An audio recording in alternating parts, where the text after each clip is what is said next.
Hello, I'm Acting Superintendent of Schools Dan McGarry. Welcome to another edition of our Making a Difference series.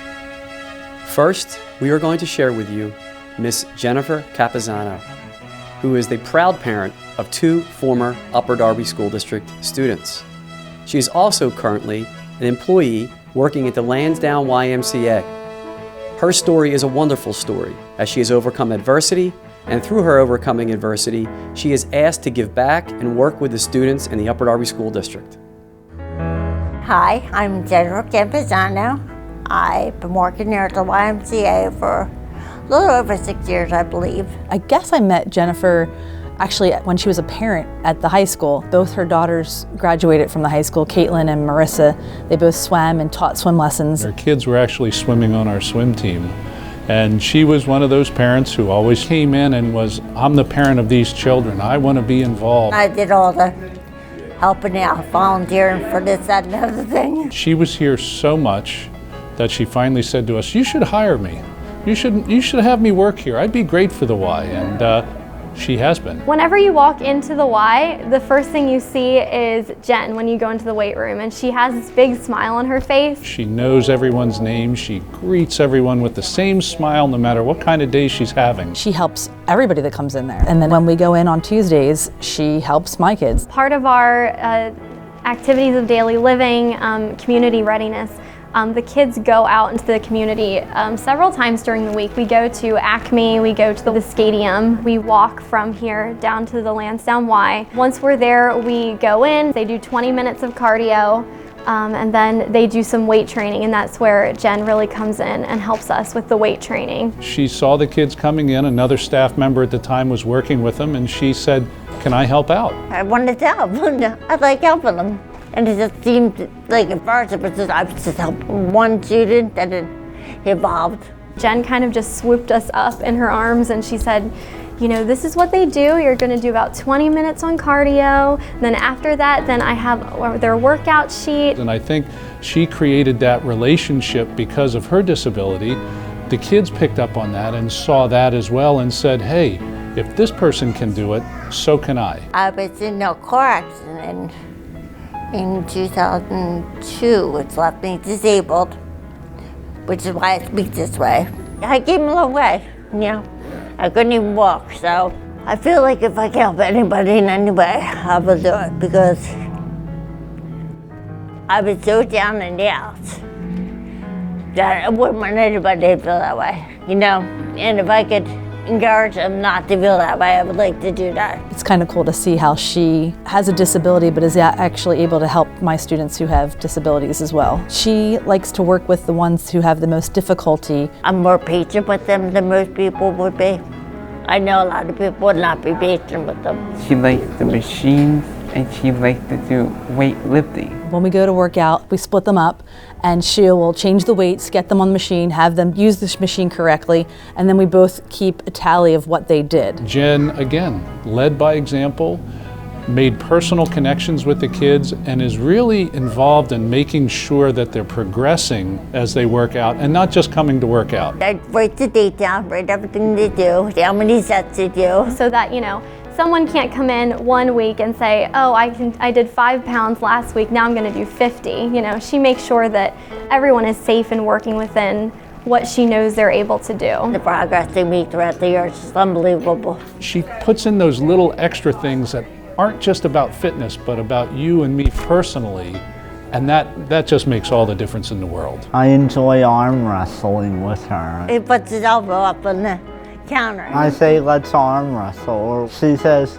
I'm all for it. Then I just let her pin me down. I manage to beat her every time at it. She makes them feel like they are welcome in that space and like they are, you know, just another patron. And when they leave, every single student pretty much gives her a hug bye. She's an example of how to be a person who really cares about everyone and how to be that person who really wants people to be better than what they think they can be. They're good kids.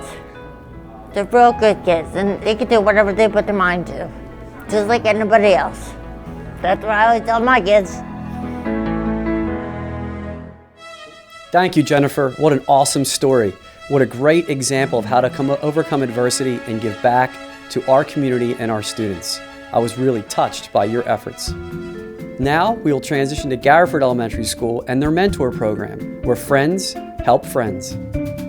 I'm Sophia Leposki. My name is Brooke Norris. Mia Rodriguez. Julia Branigan to Garrettford Elementary School. I'm in 3rd grade. I'm in 5th grade. I'm in grade 5. And I am part of the mentoring program. I think it's happened a lot of other years, but this is the first year I've done it. The kids help little kids who need help with their homework. There's so many great students, older kids, that could help some of our younger kids who just need a little bit of help with some concepts or some homework to kind of just give them that little push to get over the edge. So teachers come to us and say, I have a student like a 1st, 2nd, 3rd grader who really could need some help. Me and the teacher, we kind of brainstorm, all right, who would this kid work well with? My teacher, Miss Udovich, just asked me if I would like to tutor a girl in 3rd grade. Do you mind if you help out a 2nd grader? And I'm like, no, I'd love to. My teacher was like, you don't have to do it, but if you want to, you could. And I said, yeah, sure I would. I just wanted to help people. I like to help people. Once they get set up with the kid, it's kind of the kids, we give them some materials and we give them the time to meet, and then the older kids kind of take over. Every morning, after announcements, I come up and I go into the classroom and grab her, get her folder, and then we go in the hallway and just work on spelling. I help her with spelling, and we go over tests and whatever she gets wrong. She likes math a lot, I could tell. All I do is just hold up the card. She does the answers, and I help her read if she needs help. We have these flashcards, and she reads the sight words off of them, and then she reads a story every day with sight words in it. I needed help with my homework and my math. I've taught her tricks with multiplication and division. I learned a lot of stuff. She's learned a lot.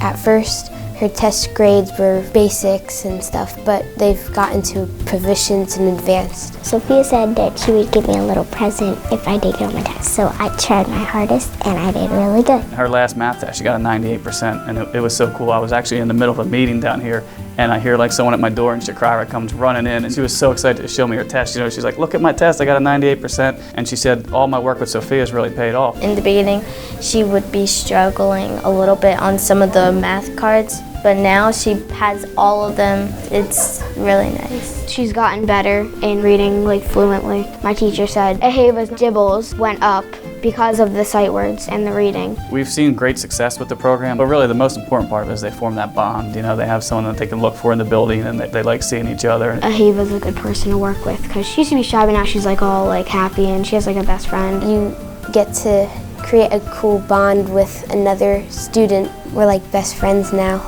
She made friendship bracelets and stuff. She is my friend, and I was surprised that my friend was my tutor. It's nicer to just me and her be out in the hallway doing it. When the teacher's teaching her, she is getting taught as a group, not by herself, and getting her own individual attention.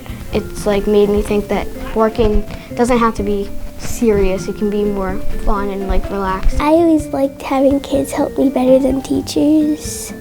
No offense to teachers, because they rock. They're giving those kids the individual attention. I think that's the most precious gift you can give kids, is just that one-on-one, special, individualized attention. They've just been raised to help people and want to be involved in every aspect. They're all in band, they're all in chorus, they're all in marine fitness, they're in everything we possibly have to offer. When you're not busy, you kind of get bored, and I don't want to be bored. I've always liked helping people, but I guess doing it just makes me want to help people more. And that's why we want to just keep it going and build momentum. We want the best kids that could really make a difference in someone's life. So now the kids see other kids in the hallway, they'll come up to me and say, hey, if you ever need somebody, I'll do it. I had tutors that really did help me, and I learned a lot of things, and I would be able to help them like the tutors did me.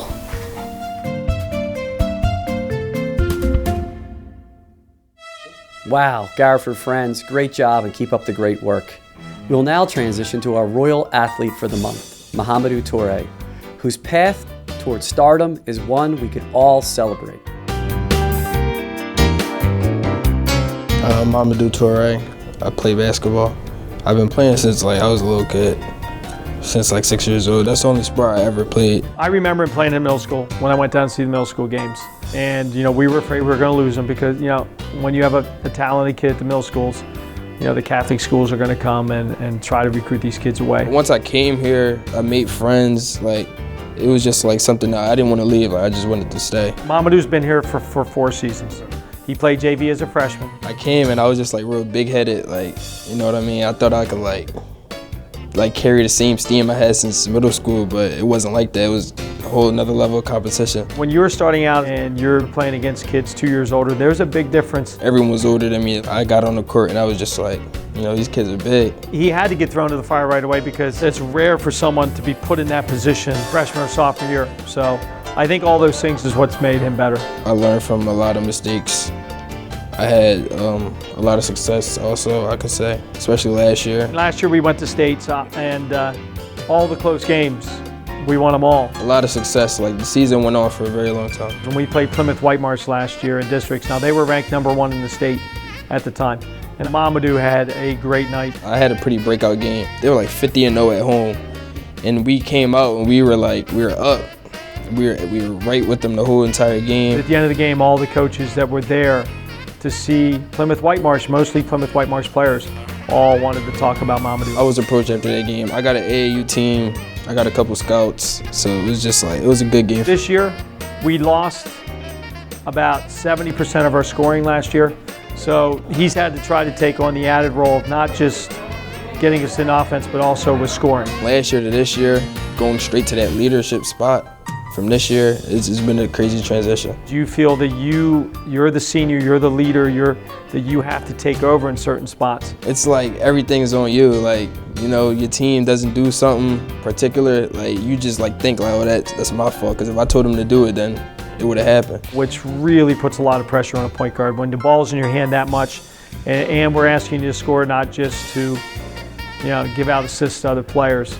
Yeah, it's difficult. We've had 4 or 5 really tough losses by 2 and 3 points. You don't ever want a game to be close. You go in a game wanting to just blow out the team. But when it's close, you know, you gotta like fall through. Like, you gotta execute at the end of the games to win. Sometimes you do, sometimes you don't. It's a tough battle game.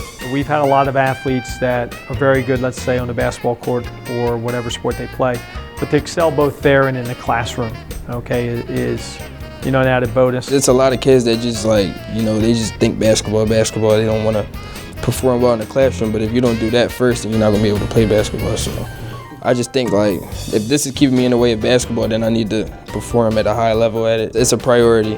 Grades first, you know, then basketball. And it's going to guarantee that he gets to go to college and play basketball and get a degree. I'm going to play basketball at college. I haven't decided where yet, but I'm definitely going to play basketball in college. What we try to preach to our guys is that, you know, the next level for you, yes, you want to play basketball, but the idea is to continue education, you know, get the best job, become a good citizen. That's what a Royal athlete is. And if you look up what he's done in the classroom and on the basketball court, that's what every coach wants. I like being at the school. I like playing for the school. I like playing for Coach Miller and my teammates. That's really the main things I'm going to miss. Thank you, Mamadou, for all that you do for the district. Tune in next month as we celebrate 3 more examples of those who make a difference in our school district and community.